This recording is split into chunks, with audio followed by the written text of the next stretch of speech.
ചേട്ടാ ആ എന്തൊക്കെയുണ്ട് വിശേഷം? ഹെയർ സ്റ്റൈലൊക്കെ രസമായിട്ടുണ്ടല്ലോ. ഇതിപ്പോ ടിക്കിട്ടാക്ക വന്ന് നേരത്തെ ടിക്കിട്ടയുടെ ഹെയർ പറഞ്ഞില്ലേ സ്റ്റൈലാണോ അത് ഇത്? തന്നെ അത് ആഹാ, തന്നെ കൊള്ളാലോ സംഭവം. സ്വാഗ് ആയിട്ടുണ്ടല്ലേ? അതെ അതെ അങ്ങനത്തെ ഒരു ക്യാരക്ടറാണ് ഇന്നവരെ ആണോ? ചെയ്യാത്ത ഒരു സംഭവം. ആഹാ. നമ്മളെപ്പോഴും എല്ലാത്തിലും ഹ്യൂമറും കാര്യങ്ങളാണല്ലോ. ഉം, ഉം, അപ്പൊ ഇങ്ങനെ രോഹിത് വിളിച്ച് പറഞ്ഞു, ചേട്ടാ ഇങ്ങനത്തെ ഒരു ഡിഫറെന്റ് ക്യാരക്ടറാണ്, ഉം. ഇന്റർവെല്ലിന് ശേഷം വരുന്ന ഒരു ക്യാരക്ടറാണ്, ഇന്റർവെല്ലിന് ഓ, ശേഷം ത്രൂ ക്ലൈമാക്സ് വരെ നിൽക്കുന്ന ഒരു എന്ത് ക്യാരക്ടറാണ്. ഷെയ്ഡാ? വില്ലനോ? വില്ലൻ അതോ നായകൻ? ഹ്യൂമർ അല്ല, അല്ല. അയ്യോ പക്ക സംഭവം, പക്ക സീരിയസ്, എല്ലാം ഈ ആഹാ. ഫൈറ്റ് ആണ്, കംപ്ലീറ്റ് ഫൈറ്റ്. ഒരു ഒരു ഓക്കെ. ഒരു ഈ മിലിറ്ററി ഏജൻസി പോലത്തെ ഒരു ഏജൻസിയാണ് അവർ പല സംസ്ഥാനങ്ങൾക്ക് വേണ്ടിയിട്ടും അവർ പല കേസുകൾ അന്വേഷിക്കാൻ വേണ്ടിയിട്ട് ഈ വിങ്ങിനെ പല പോലീസ് ഉപയോഗിക്കാറുണ്ട്. ആഹാ. അത്തരത്തിലുള്ള ഒരു വിങ്ങാണ്. അങ്ങനത്തെ അതിന് സിനിമ കാണാൻ കിടുവാണ്, ഒന്നും പറയാനില്ല, കിടുവായിരിക്കും. ഓക്കെ.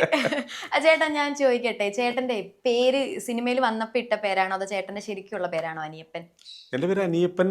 ഈ അനിയപ്പൻ എന്നുള്ള പേര് ശരിക്കും അനിയപ്പൻ എന്ന് തന്നെയാണ്. ആഹാ. ഞാൻ ആദ്യമൊക്കെ അനിയപ്പൻ എന്ന് എനിക്ക് ഭയങ്കര സങ്കടമായിരുന്നു. ഈ ഉം. അനിയപ്പൻ കോളേജിലൊക്കെ ചെല്ലുമ്പോൾ എന്നെ പെണ്ണുങ്ങളൊക്കെ പേര് ചോദിക്കുമ്പോൾ ഞാൻ അനി അനൽ എന്നൊക്കെ പറഞ്ഞിട്ട് ഈ അനിയപ്പൻ എന്ന് പറയുമ്പോൾ എനിക്ക് സങ്കടം. കാരണം എൻ്റെ അച്ഛൻ്റെ പേര് അയ്യപ്പൻ എന്നാണ്. ആഹാ, ഹോ, അപ്പൊ അങ്ങനെ. എന്നെ എൻ്റെ അപ്പയുണ്ട്, അപ്പയാണ് എനിക്ക് പേരിട്ടത്, കോമൻകൃഷ്ണൻ എന്ന് പറഞ്ഞിട്ട്. ഉം. അപ്പയാണ് അപ്പൊ അയ്യപ്പൻ അനിയപ്പൻ ഇരിക്കട്ടെ എന്ന് വിചാരിച്ചിട്ട്. ആഹാ. അപ്പൊ ആദ്യമൊക്കെ ഞാൻ ഈ അനിയപ്പനിൽ വിഷമം ഉണ്ടായിരുന്നു. പക്ഷെ ഇപ്പൊ ഞാൻ അനിയപ്പനിൽ ഹാപ്പിയാണ്. വെറൈറ്റി പേരാണല്ലോ. വെറൈറ്റി പേര് പിന്നെ ശ്രദ്ധിക്കുമല്ലോ, ഒരു നമ്മൾ ഒരു 1000 പേരെടുത്ത് കഴിഞ്ഞാൽ അനിയപ്പനൊക്കെ വളരെ കുറവായിരിക്കും. ഓർത്തിരിക്കും നമ്മൾ, റെയർ ഓർത്തിരിക്കുന്നത്. പേരായത് അതെ അതെ. കാരണം. ചേട്ടാ നമ്മൾ നേരത്തെ പറഞ്ഞല്ലോ, നേരത്തെ ഞാൻ ഇൻട്രൊഡക്ഷനിൽ പറഞ്ഞതുപോലെ ഒരു ചെറിയ ഗ്യാപ്പ് എടുത്തു എന്ന് പറഞ്ഞല്ലോ സിനിമയില്. ഉം. ജോലി കിട്ടി, സർക്കാർ ജോലി കിട്ടി പോവായിരുന്നു അല്ലെ?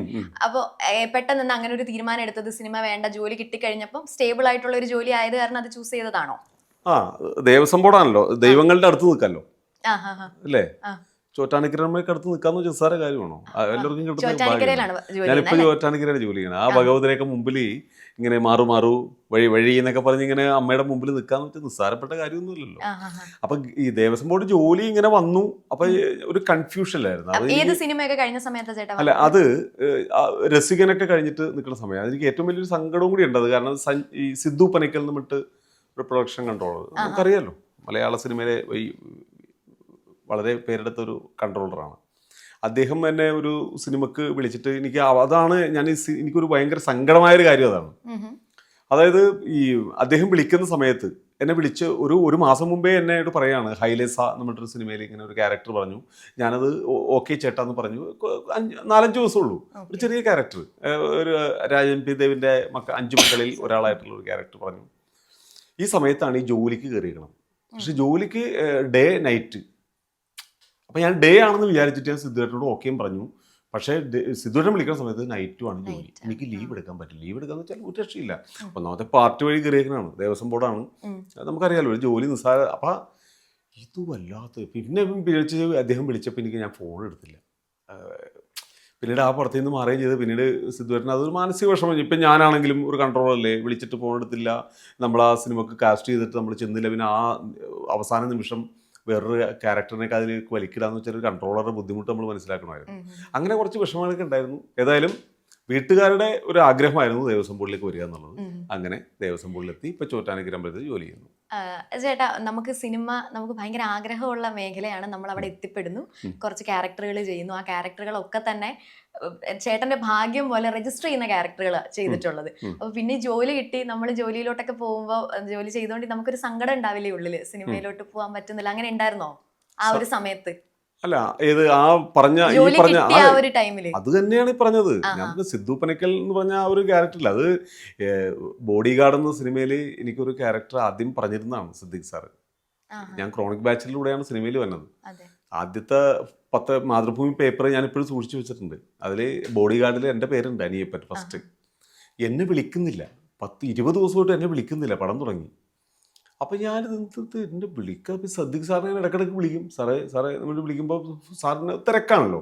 ഒരു പ്രാവശ്യം ഫോൺ എടുത്തപ്പോഴാണ് സാറ് പറഞ്ഞത്, അനിയപ്പൻ പൂജയിലാണെന്ന് പറഞ്ഞല്ലോ അനിയപ്പ, വിളിച്ചപ്പോൾ പൂജയിലാണ്, തിരക്കാണെന്ന് പറഞ്ഞല്ലോ അനിയപ്പ, അതുകൊണ്ട് അതിൽ സിദ്ധാർത്ഥ ശിവ ആണ് ആ ക്യാരക്ടർ ചെയ്യുന്നത്.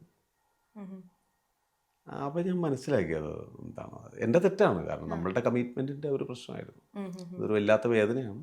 എന്തൊക്കെയായാലും എന്താ, കുറച്ച് സമയം അല്ലെങ്കിൽ കുറച്ച് കാലങ്ങൾ സിനിമയിൽ നിന്ന് മാറി നിന്നെങ്കിലും തിരിച്ചൊരു നല്ല കംബാക്ക് തന്നെ നമുക്ക് കിട്ടി. അതായത് കുറെ നല്ല ക്യാരക്ടറുകൾ പിന്നെയും ചെയ്യാൻ പറ്റുന്നു. അപ്പം ആനന്ദ് ശ്രീബാലയാണ് ചേട്ടൻ തിരിച്ചെത്തിയ സിനിമ. അപ്പം ആനന്ദ് ശ്രീബാല, അഭിലാഷ് ഏട്ടൻ ഒക്കെ വളരെ കണക്റ്റഡ് ആയിട്ടുള്ള ആൾക്കാരായിരിക്കും അല്ലേ? തീർച്ചയായിട്ടും. അത് നമുക്ക് എല്ലാവർക്കും ചില ആൾക്കാരുണ്ട് നമ്മളെ രക്ഷിക്കാൻ. എല്ലാത്തിനും ഒരു സമയമുണ്ട് ദാസ എന്ന് പറയുന്ന പോലെയാണ് അഭിലാഷ് പിള്ള. ഈ അഭിലാഷ് പിള്ള ചോറ്റാനിക്കര, അദ്ദേഹത്തിന്റെ വീട് പത്തനംതിട്ട കണ്ടാണ്. അദ്ദേഹം ചോറ്റാനിക്കരയാണ് ഇപ്പൊ താമസിക്കുന്നത്. ഈ ചോറ്റാനിക്കര അമ്പലത്തിൽ ഞാൻ ജോലി ചെയ്യുന്ന സമയത്ത് ഇടയ്ക്കിടയ്ക്ക് അദ്ദേഹം വരും, അമ്പലത്തിൽ തൊഴാനൊക്കെ വരും.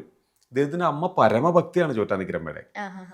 അപ്പോൾ തൊഴാൻ വരുമ്പോൾ ഇത് സിവിൽ സർവീസിനോ അങ്ങനെ എന്തോ പഠിച്ചുകൊണ്ടിരിക്കുകയാണ്. അപ്പോൾ എന്നോട് വന്നിട്ട്, ചേട്ടാ ആ സിനിമയിൽ വന്നിട്ട് മറ്റേ ഫ്രെയിം ചേട്ടാ, ഈ ഫ്രെയിം ഞാൻ ഇങ്ങനെ വെച്ചിട്ട് ഇന്ന അടിച്ചേട്ടാ, ഇങ്ങനെ ഇങ്ങനെ ഇങ്ങനെ ഇങ്ങനെ. ഞാൻ പറഞ്ഞു, എൻ്റെ പൊന്ന അഭിലാഷ്, നീ ഒന്നും ഇണ്ടാതെ, നീ നിനക്ക് ആ ഏറ്റവും നല്ലത് പഠിച്ച് മിടുക്കനാവുക. സിനിമയൊക്കെ പിന്നീട് അറിയുന്നത് അഭിലാഷിന്റെ വളർച്ചയാണ്. അതാണ് ഒരു കലാകാരന്റെ ഒരു ഡെഡിക്കേഷൻ. അതാണ് അഭിലാഷ് പിള്ള. അപ്പോൾ പറഞ്ഞു, ചേട്ടാ ആനന്ദ് ശ്രീബാല എന്നതിൻ്റെ പുതിയ പടത്തിൽ ചെയ്യാൻ ഒരു ക്യാരക്ടറുണ്ട്, ചെറുതാണ്, ഒരു വെള്ളത്തിൽ നിന്ന് ഇങ്ങനെ ശവമൊക്കെ പൊന്തിയെടുക്കുന്ന ഒരു ക്യാരക്ടർ എന്ന് പറഞ്ഞിട്ട് അങ്ങനെ അത് ചെയ്യുന്നു. പിന്നീട് സുമതി വിളവ് വന്നു. അത് ചെയ്ത് കഴിഞ്ഞപ്പോഴേക്കും പിന്നെ എനിക്ക് അവിടെ ഞാൻ ഈ സിനിമയിൽ വീണ്ടും വന്നു എന്ന് അറിഞ്ഞപ്പോൾ കുറച്ച് സിനിമകൾ വന്നു. അപ്പോൾ എൻ്റെ ഒരു ശരിക്കും പറഞ്ഞ ഒരു ചോറ്റാനിക്കരമ്മയായിട്ട് എനിക്ക് തന്ന ഒരു വരദാനമാണ് അഭിലാഷ് പിള്ള.